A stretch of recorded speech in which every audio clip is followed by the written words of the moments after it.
You know, most of the time when I do these Nailsin ratings videos, it's always so negative, you know. So let down by popular genres of TV and film, and it's all very sad.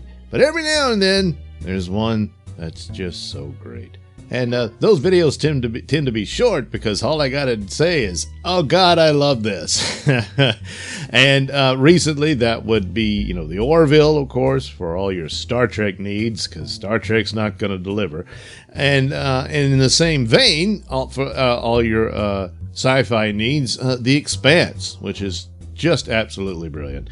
And a fantastic show, and is not getting enough attention, which worries me that it won't continue if it doesn't. So please check that out. But there is also a show that, well, I guess if you're going to call it genre, it would be in the genre of crime.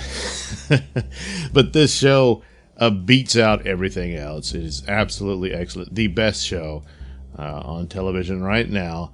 And of course, shows you how a prequel can be done, and can be done well, and even expand without rupturing what happened before. And what I'm talking about is Better Call Saul. Yes, it returned recently for its 5th season, and oh man, it doesn't miss a beat. It's just so good. Unfortunately, due to work, I was not able to watch it live when it premiered on Sunday night, but I'm all caught up, and I got a double dose because Monday you had the repeat of Magic Man, and then the second episode, 50% off. Dude, that's like half. Oh, God, it's just so good. And you actually get, really, in a way, 3 different shows in one. You got, of course, the Saul Goodman story, and now he is finally Saul Goodman. He was Jimmy McGill, we learned originally, and now he's back in the game, and he's achieved his new alter ego of Saul Goodman. And it's also in telling that his whole story concerns the battle between him and his brother, and that's still in his mind about how he wants to get away from his brother, who of course is now dead, but still that ghost still haunts him, and it's probably more of the main motive as to why he chooses to change his name to Saul Goodman than the other things. But so, and of course, Saul Good, man. And it's not. Oh, he's just falling deeper and deeper into the depths of hell, really. And still, of course, poor Kim. She loves the guy, hopes she can change him. She won't, and in fact, she's being changed by him, and she sees it, and it's really just tearing her apart. And the poor girl loves the guy, but Kim, gotta cut him loose. he's done. You could see the possibilities for Jimmy to be a good guy, you know, and it's very similar to the Breaking Bad narrative. There were all sorts of opportunities to break good, but just can't do it, and it's his own fault. You know, there's no real redemption coming. I doubt. I mean, we're seeing his future. We saw a bit of that too back at the Cinnabon, and he got made. And then there was the cool thing, Robert Forster, who unfortunately passed away recently last year due to cancer. Yet they were able to film this scene of his character making a brief return here, where Saul needed a way out. He needed to set up a new identity and everything, and he sets it up, and at the last minute he decides, no, I'm going to take care of this myself. Probably not the wisest choice, but I guess he's had enough, and who knows where that's going to end, but I suspect that will be the end when this whole story is over. So, of course, we have the other 2 stories, which is the story of the drug cartels and whatnot, and Gus, very present in there, and just magnificent performance there for Gus Fring. And of course, Mike, who, had they done a Dark Knight Returns, I think this guy could have pulled it off. I mean, I know, he shows the wear and tear, and he's just such a badass. And of course, again, very much like a lot of people, he knows what he's doing is wrong. You can see it tearing at his soul. It's just destroying him. He lashes out at his granddaughter. He doesn't want to, but he can't help it. She's just clawing at him, and she doesn't realize she's doing this about his dead son, who was the real good cop, whereas he was the dirty cop. And look where he is now.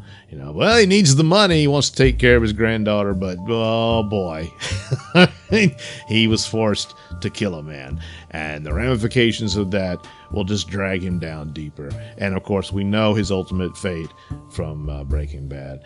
But god damn, what a great role for this guy. This is the role of his lifetime for this actor, and a good thing to end on if he's going to retire. You know, I don't know, but what an achievement.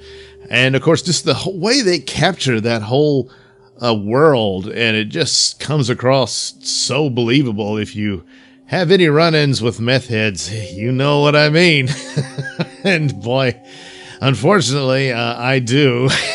I've seen a lot, and oh god, so very awful and sad, and at the same time, strangely funny. Yeah. So, boy, they really are firing on all cylinders, and if you're not following Better Call Saul, what are you doing? Why are you being so cruel to yourself? Dig into this. Of course, the other seasons are available, and I'm just assuming you saw Breaking Bad. But the fear of a series like this when they first announced it was that, oh, it's going to take away from the masterpiece that was Breaking Bad. It hasn't. In fact, I think it fits right alongside it, and oh man, just so damn good. And of course, spoils me for all these other shows that are just, you know, pale imitations to the greatness of Better Call Saul. And some are just, they're okay. But it's like, because I'm about to do a video talking about Batwoman and Supergirl. I mean, what are you, nuts?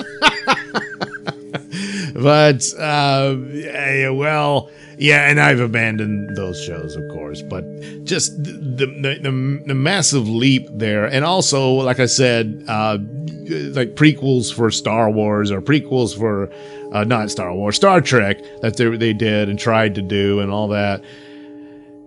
Here it is. Here's a prequel. This is actually a prequel series, and it's magnificent. And it follows the rules. It understands where it can go, what it can do, and still manages to make great content and quality here, and expand really on these characters. You would initially think that, well, that's not possible. The story's been told. We know where they go and all that.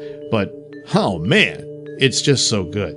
And it's just the talent behind it, and the writers who are interested in exploring possibilities with these characters, and they're not roping themselves in with idiot cheap narratives of politics or what have you. They're letting those characters live and breathe, even though most of them are dead now. Spoilers. But before they died, they lived. And you're seeing all that. And it's just, yeah, it's a show that is just going to spoil me. You know, I'm going to be harder on other shows, I'm sure. Even ones that I think are pretty good and deserve attention. But yeah, Better Call Saul is easily the best. If there's another show that's better, I just don't know it. But this is one of the best. So yes, you must make time for Better Call Saul. Thank you for watching and listening. Say, why not like and subscribe, and check out that link description below. That'll take you to my many stores that have plenty of goodies for you, especially my comic book, Night Night, over at indieplanet.com. Oh, yeah. And check out the Mr. Nailsin Show on RadioMisfits.com. And, of course, you can also watch my videos over at BitChute. That's the Mr. Nailsin channel on BitChute.com.